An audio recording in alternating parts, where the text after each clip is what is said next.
أشهد أن لا إله إلا الله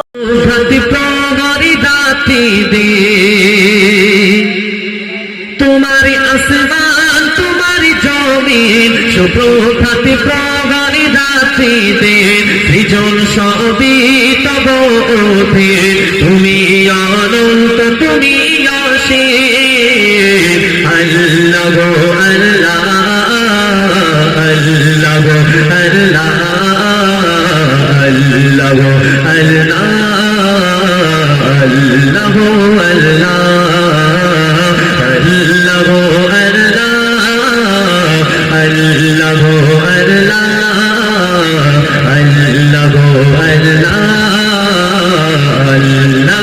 আল্লাহ ছোট পিপিলি তার আওয়াজ শুনিতে পারো তুমি প্রভু ছোট পিপিলি তার আওয়াজ শুনিতে পারো তুমি প্রভু সাগরের বিশাল তিমিকে আধার যোগাও তোমারি গো আল্লাহ গো আল্লাহ আল্লাহ গো আল্লাহ আল্লাহ গো আল্লাহ আল্লাহ গো আল্লাহ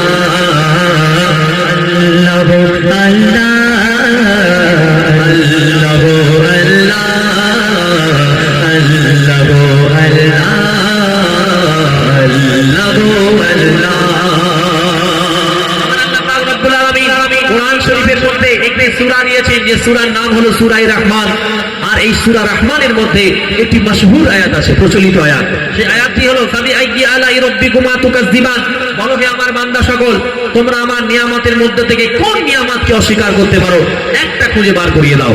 কিয়ামত পর্যন্ত কেউ পারবে না ইনশাআল্লাহ। কবি লিখছেন শুনুন, যখন যে কানে লাগবে যেটা সেভাবে সাজালে জগৎটা, যখন যে কানে লাগবে যেটা সেভাবে সাজালে জগৎটা, জমিনের তলেতে পানে শূন্য রেখেছো আকাশটা। আল্লাহ গো আল্লাহ আল্লাহ গো আল্লাহ আল্লাহ গো আল্লাহ আল্লাহ গো আল্লাহ আল্লাহ গো আল্লাহ আল্লাহ গো আল্লাহ আল্লাহ গো আল্লাহ আল্লাহ গো আল্লাহ। দেখবে আল্লাহ পাক রব্বুল আলামিন তার শান মান মর্তবা এত। পৃথিবীর যা কিছু আছে, শুকনো থেকে ভারী, ভিজে থেকে গরম নরম, যা কিছু আছে পৃথিবীর মধ্যে, যা কিছু আছে, এই সমস্ত কিছুকে যদি এক পাল্লায় চাপিয়ে দেওয়া হয়, পৃথিবীর যত মানুষ জিন ফারিস্তা 18,000 মাখলুক যা কিছু আছে সব যদি এক পাল্লায় চাপিয়ে দেওয়া হয়, আর একটা সাদা কাগজে যদি লা ইলাহা ইল্লাল্লাহ বলে অপর পাল্লায় চাপিয়ে দেওয়া হয়, আল্লাহর শানে ইজ্জতের কসম ওই লা ইলাহা ইল্লাল্লাহ লেখা পাল্লাটা ভারী হয়ে যাবে। সবাই বলি সুবহানাল্লাহ। আল্লাহ পাকে এত মার্তবা। কবি ছন্দের মাধ্যমে লিখছেন শুনুন, সাগরের পানি কালি করে লিখি যদি তব গুণগান, লেখা শেষে হবে না জানে বলে আজ মজিবুল মানা।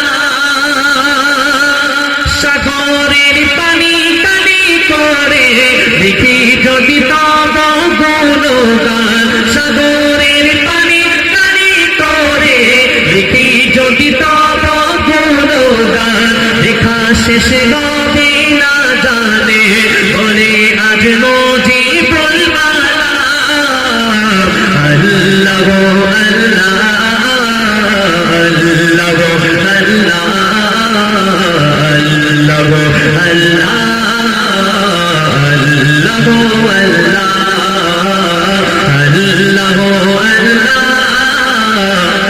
আল্লাহ গো আল্লাহ আল্লাহ গো আল্লাহ আল্লাহ গো আল্লাহ।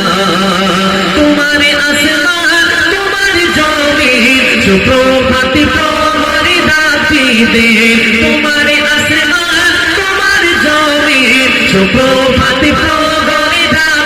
জগতে সৃজন সবই তব অধি তুমি অনন্ত তুমি অসীম আল্লাহ আল্লাহ আল্লাহ